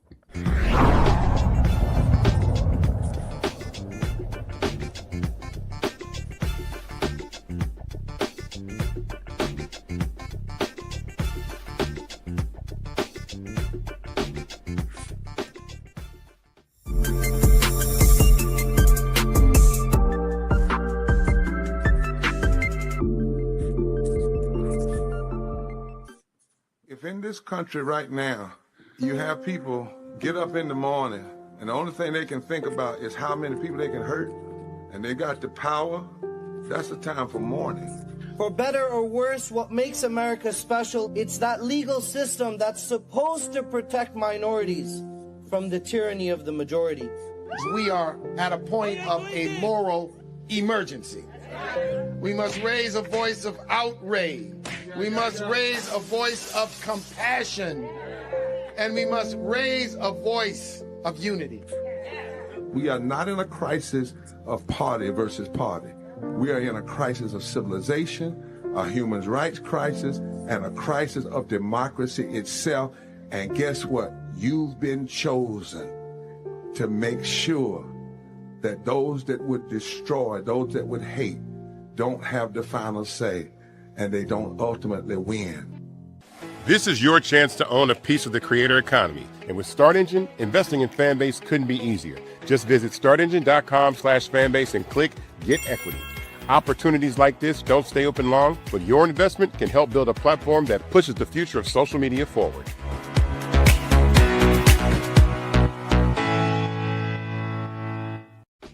Hey, what's up, everybody? It's Godfrey, the funniest dude on the planet.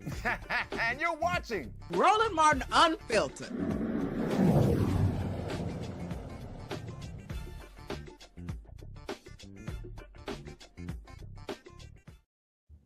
Well, a federal judge just overturned the murder conviction of Karl Jordan Jr. in the 2002 killing of Run DMC DJ Jam Master Jay. Jason Mizell was gunned down in Queens at a recording studio. He was just 37, shocking hip-hop and stalling justice for more than 2 decades.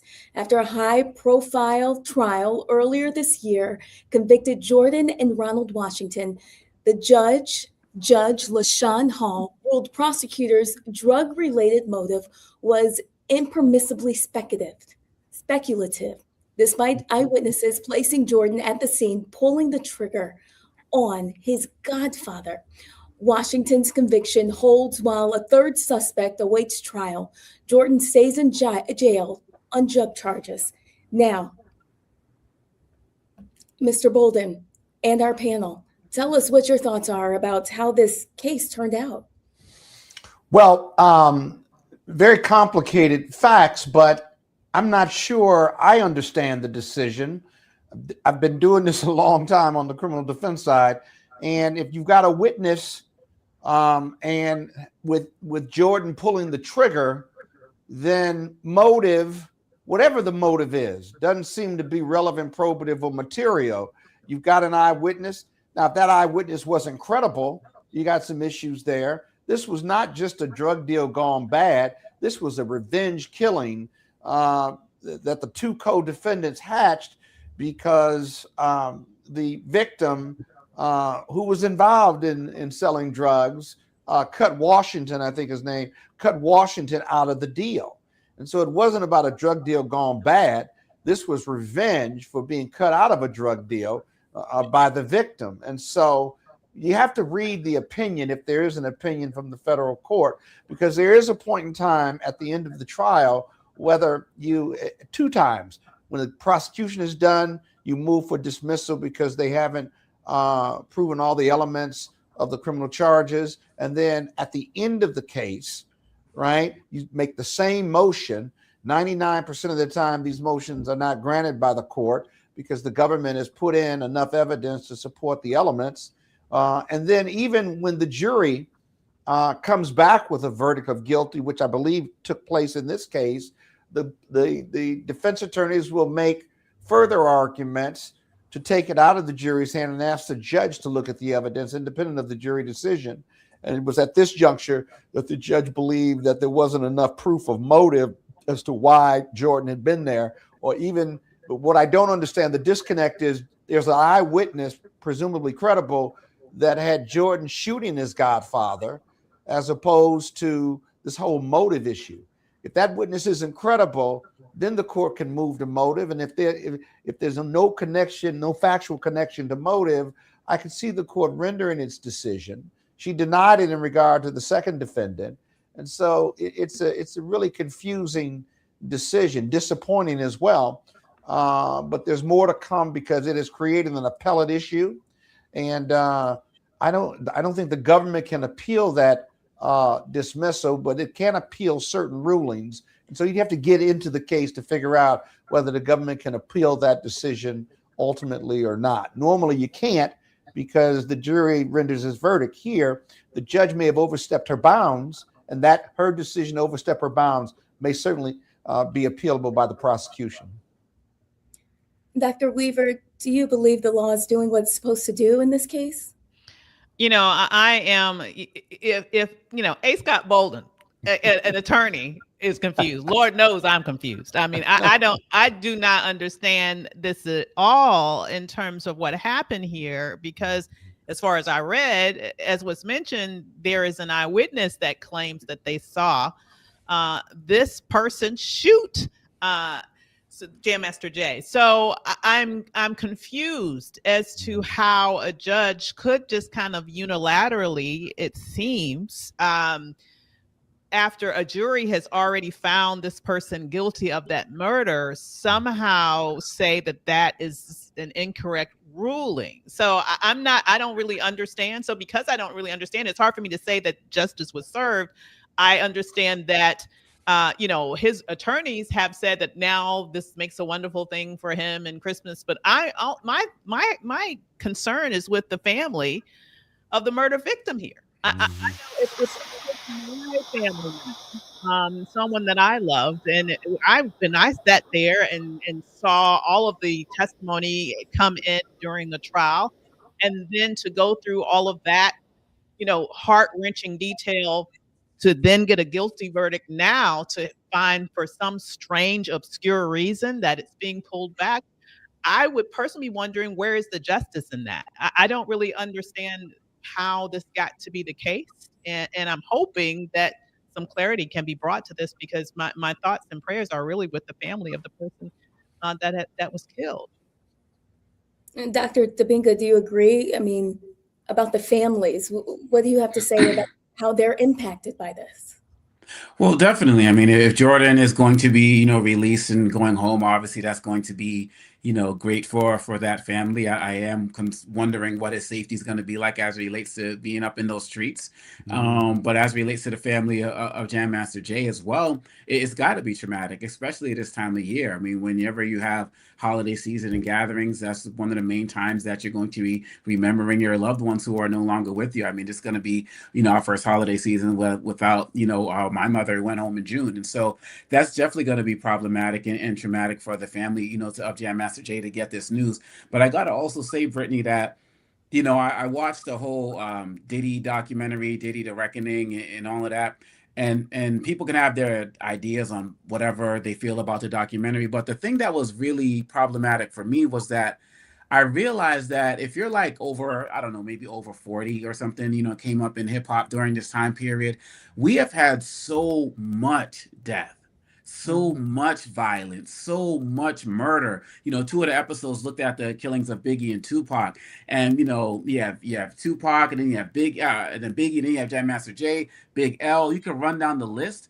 And in our communities, Jam Master Jay, in our communities, there's a lot of unresolved trauma, a lot of suppressed trauma from the ways people can take it back before hip hop and go to Marvin Gaye and Sam Cooke. The way that so many of our legends die violently, I think some of us have psychologically just suppressed it in ways that are really problematic for our community. And that's what revisiting this case has me feeling right now, that we have a lot of work to do in our own community as it relates to healing the trauma that comes from so much violence, not just with the stars, but in our community in general. But these stories with the stars has me feeling that as well, especially during the holiday season. Yeah, if I can make one clarification, Dr. Dominga, Jordan's not going anywhere. He's under a separate federal indictment for drug sale or for selling drugs. And I believe it's a large amount of drugs. And so, you know, the other tragedy is even our entertainers, once, you know, the limelight is gone, you know, I can get into our bad actors, if you will, or be involved in either crime or drugs and what have you. It's very sad, actually, because as I understand from the family that the deceased really was around that, but never involved in that, and in his later years became involved in that. But Jordan's not going anywhere. They didn't say that in the media publications, but he's under separate federal indictment for substantial drug sales. Thank you. So what we'll do is we'll keep our eye on this case and we will pay attention to see what happens next. We'll be right back. We are going to talk about mother-daughter relationships on the other side of this break. You're watching Roland Martin Unfiltered on the Black Star Network.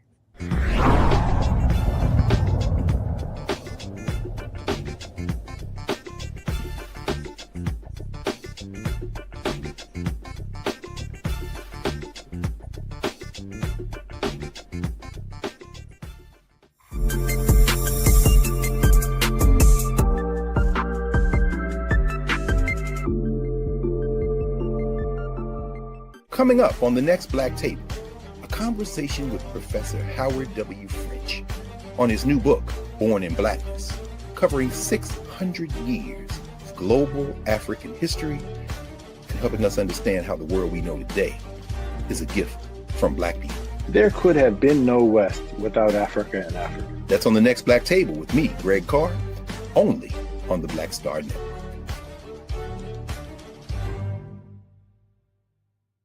If in this country right now, you have people get up in the morning and the only thing they can think about is how many people they can hurt, and they got the power, that's the time for mourning.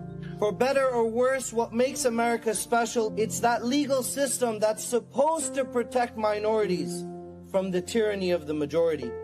We are at a point of a moral emergency. We must raise a voice of outrage. We must raise a voice of compassion. And we must raise a voice of unity. We are not in a crisis of party versus party. We are in a crisis of civilization, a human rights crisis, and a crisis of democracy itself. And guess what? You've been chosen to make sure that those that would destroy, those that would hate, don't have the final say, and they don't ultimately win. I'm Risa Colbert, and you're watching the Black Star Network.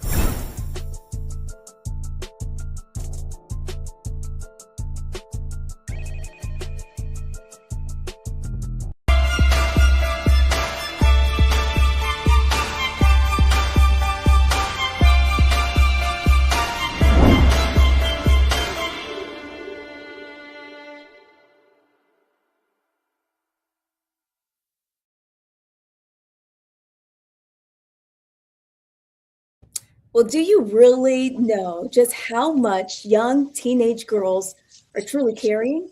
They face challenges such as stress, anxiety, and social pressure, often without knowing how to heal or cope. Licensed professional counselor Robin Wood has dedicated her work to empowering Black girls and women through faith, therapy, and community support. One of her initiatives, Our Girls, provides young women with the tools that they need to thrive. She joins us to talk about the mother-daughter workbook that she put together. Good evening, and thanks for joining us. I am so excited to be here. And we're excited to have you. Tell us a little bit more about that workbook. Listen, I am a mother of 3 daughters. And so when people go to motherdaughterworkbook.com, the first thing you're going to see is I created this for your girls and mine. Let me tell you how this even came about. as a licensed therapist, I sit in the trenches with women, particularly. I work with a lot of women and a lot of couples. And so I was thinking about, as we wrap up the year, what are the things that are just the undercurrent in the work I do with women? And so I started thinking about these three principles that just run beneath the surface of all the work I do. Here is what happened. As I went online on Instagram, which is my favorite social media site, as I went online and I was sharing these three principles, it dawned on me. Have you shared this with your 18-year-old who's a freshman at Howard University?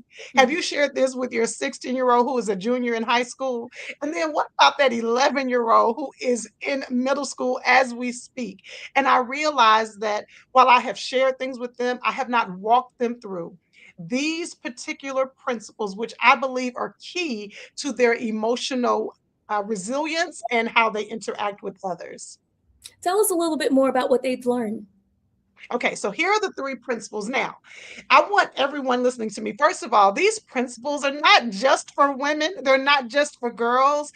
However, my heart beats for women and for girls. And so I'm going to share with you the three principles from the framework for young girls to understand. Now, as I share these principles, I want everybody to take a deep breath because these are not easy to hear. They're not easy to accept because the truth is we often want people to validate, sometimes placate what we're feeling. And so these principles are really important for us to see ourselves. So principle number one, in the way that I present it to adults, is this, that just because it happened to you, listen to me, just because it happened to you doesn't mean it's about you. That's how I say it to adults. The way I try to soften it, I say it like this in the workbook for the mothers and daughters, but the way I try to soften it is by saying, I want to help young girls separate their value and their worth from other people's actions. So the young girl gets left out of the group chat. Listen, I know it hurt your feelings. I know it happened to you, but it's not a reflection of your value, of your worth. Because when we believe other people's behavior is a reflection of who I am, I'm going to stay on a roller coaster for the rest of my life. So that's principle number one. Principle number two, I'll give it to you very quickly. Principle number two is helping young girls understand that while there are things that you want somebody to give you an answer to, so you know something happens in your life, and most women understand how we get caught up in this idea of closure. Just need closure. I just need him to tell me why. I just need them to give me an explanation. I just want somebody to give me an answer. But when you get caught up in that tricky need for closure, your healing is going to stay captive to somebody else's decision. And so with young girls, I want them to understand, even if you never get the explanation from that young boy you were talking to and that he just didn't return your call anymore, or from that best friend who decided she didn't want to be friends with you anymore, even if they never give you closure, you can still find healing. And then the last principle, this is the hardest one. This is the one I get so much pushback from. The last principle, I give it to adults like this. Listen, I know you think you're the only one that this is happening to, but you're not the only one. And when you convince yourself that you are, it brings about shame and isolation. So to my adults, I say, I know you think you're the only one, but you're not the only one. To my young people, I tell them, I want you to understand that when you isolate, when you make yourself or you convince yourself that you're the only one dealing with this situation, it causes your shame to increase. So those are the three principles. I hope that makes sense. Absolutely. We'll get to the panel in a second, but tell me about some of the success stories from mothers and daughters who have completed the program. Okay, so let me tell you, I'm so excited because I literally released this workbook just probably 7, 10 days ago. And this is how you know when something is really resonating, or this is how I know in particular, because I do so much of this work. But my friends have no problem keeping it real with me when it's something that they agree with or something they don't. And I have so many personal friends who have downloaded the workbook. I have an example of the workbook right here. You just download the workbook. I know you can't see it very well, and you just make a copy of it. You see, I already have it bookmarked here because I am literally taking my own daughters through this. And so the feedback that I have gotten is exactly what I was hoping it would be. This workbook gives mothers the verbiage that they need to have real dialogue with their daughters. This is one of the pieces of feedback. I wish I could show you my text. One of my girlfriends texted me and said, Robin, I love you. And that first principle was great. But we talked about that first principle and then we went on to a totally different conversation.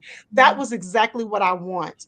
I want to create space for mothers and daughters to be able to have real conversations so that we can begin to heal patterns that have occurred in generations. Yes, I love that. Let's get to the panel. Dr. Weaver, do you have any questions? Hi. Well, wonderful work on that. It's so important. Although I'm the mother of sons, throughout my professional career, I've done a lot of research that's looked at Black girls and the challenges that they face navigating a society that is not only anti-Black, but in many ways anti-woman. And if anything, it's getting more so with each passing day. I'm wondering, with your workbook, are you at all delving into the issue of social media and how that may be impacting the self-esteem of Black girls, what they can do to combat that, and how mothers can help them navigate that process so that they don't let what's happening in their ear, so to speak, on all these various different social media platforms, begin the process of them diminishing their own worth before they're even fully blossom into our society? Yes, I love that question. When you think about it, what I think all of us already know is that we have learned the human brain doesn't even fully get developed until well after 25. So when you think about even us, I remember it was a situation where I was telling my husband, I need you to send me some flowers because I saw somebody on social media get some flowers. And my husband said, remember you told me you don't like flowers? Even I, as a grown woman, have been impacted by social media. So yes, so the beautiful part about the workbook, it is such an easy lift.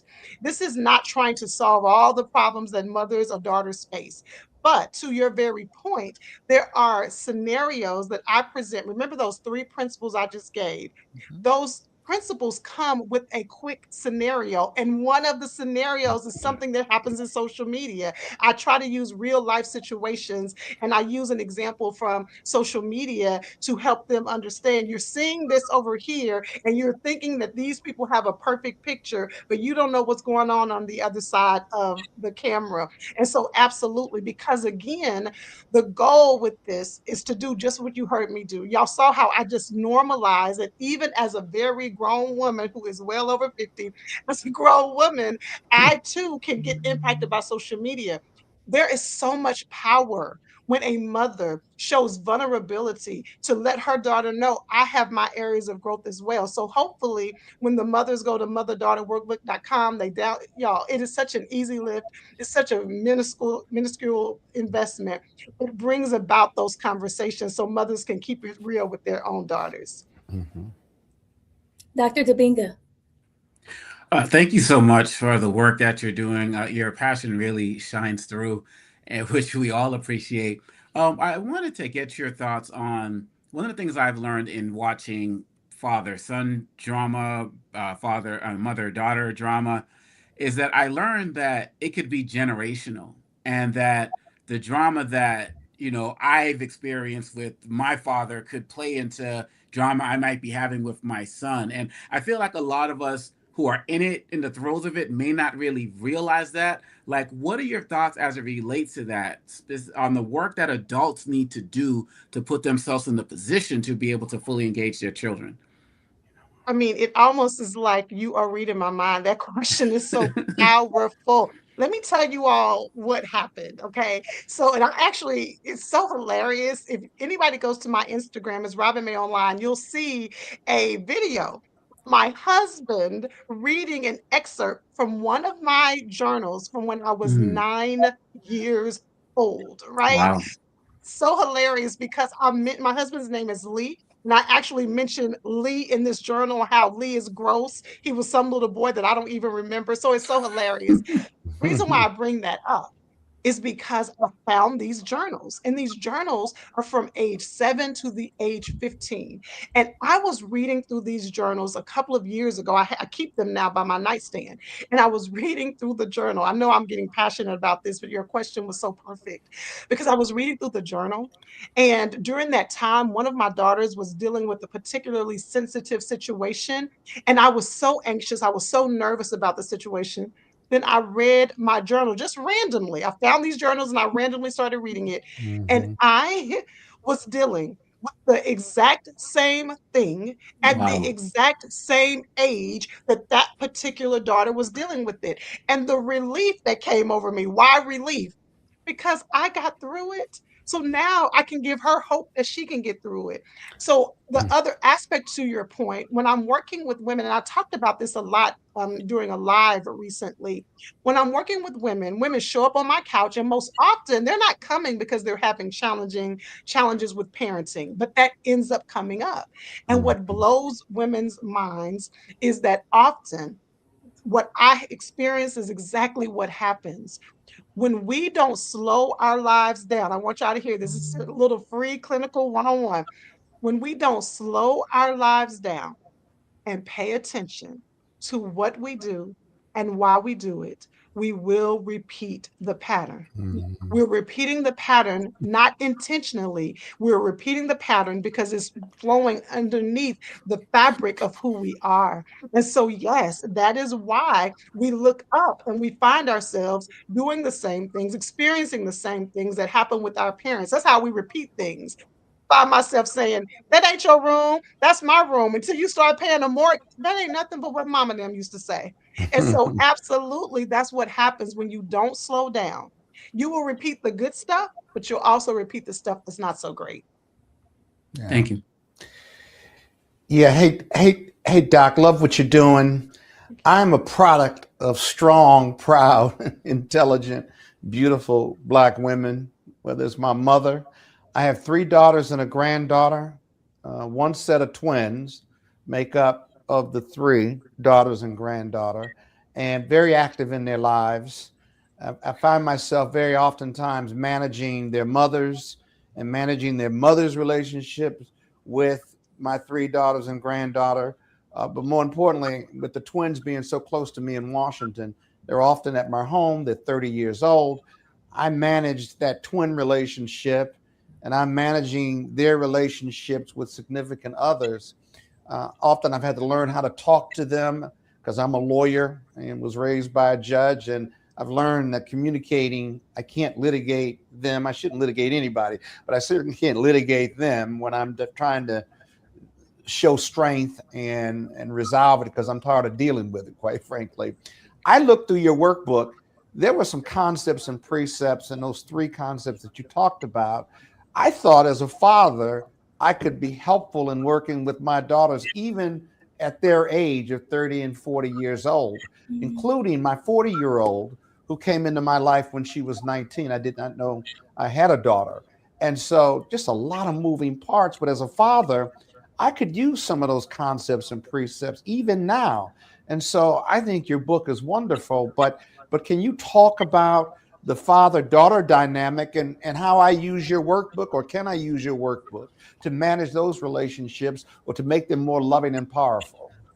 You know, I just want to give you a high five for even asking the question, because absolutely, I, of course, have a passion about mothers and daughters, but I have a husband who does not play about these 3 girls we're raising. And what I love about my husband, while he isn't a lawyer, he was a politician for a long, long time. And now we pastor a church together. And so he too can have a tendency to want to get right to the point. But what I love about him is that he's coachable, that he is open to my feedback as a Yep. woman as he is Yep. navigating with our daughters.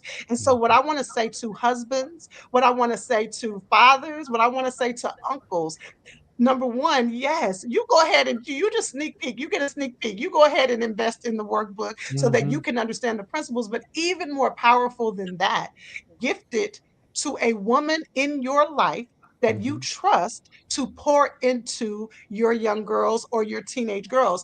I have one of my really good friends. She is not a biological mother, but she is a godmother. She has purchased the workbook because Yeah. she wants to help pour into them. So if you are a father Number one, you can learn so much from this. You know, one of the things I love doing is when I work with men, because I talk a lot about my work with women and my work with couples, but I have a few courageous men who show up on my virtual couch. And I love creating a space for them to be heard so that they can so I can understand what's going on with them. Well, that's what I want to offer to husbands and to fathers.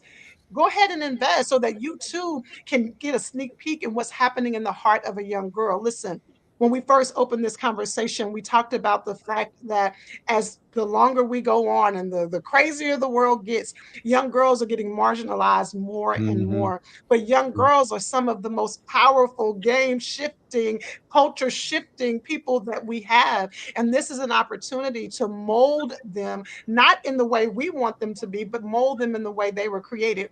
Now, you guys have a first lady on here, so just let me say this scripture very quickly.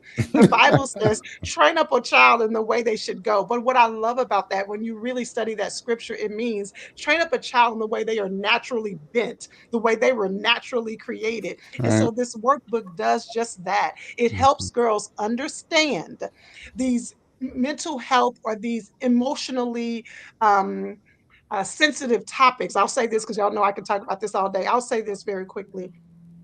As a mother, I care deeply about my daughter's academics, right? Like I said, I have a freshman at Howard who happens to be Miss Freshman. I just have to throw that out there. All right now. At Howard University. A daughter who very quickly start talking about college with her. And so I care about academics and I care about their athletics. My daughter, who is a junior, she's bad on the volleyball court. My baby is the regional champion for gymnastics. So I care about athletics. But what I care about the most, what I see the most with the people I work with people who are the top of their field. If you have not built your emotional intelligence, if your emotional intelligence hasn't been strengthened, if you don't know how to interact with other people, if you don't know how to have healthy relationships, if you don't know your self-worth and you get connected to somebody who jacks up your life because you didn't have boundaries, those things will count much deeper than what we realize and than what is taught in school. That is the heartbeat behind the mother-daughter workbook. Yeah. That's awesome. Thank you very much. Robin, tell us exactly where we can find this mother-daughter workbook.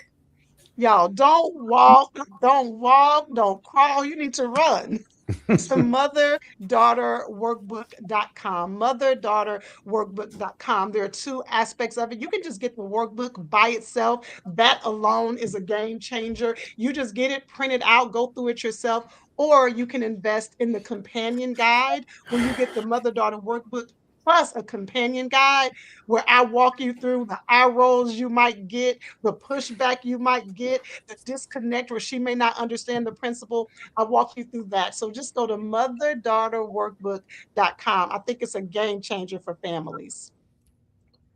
It is a game changer. And we appreciate you for sharing the work that you've been doing to help mother and daughters and families throughout our country. So thank you. Thank you. Thank you so much for having me. Yes, I also want to thank our panelists for joining us tonight. We had Dr. Dabinga, Dr. DeWeaver, and Mr. Bolden.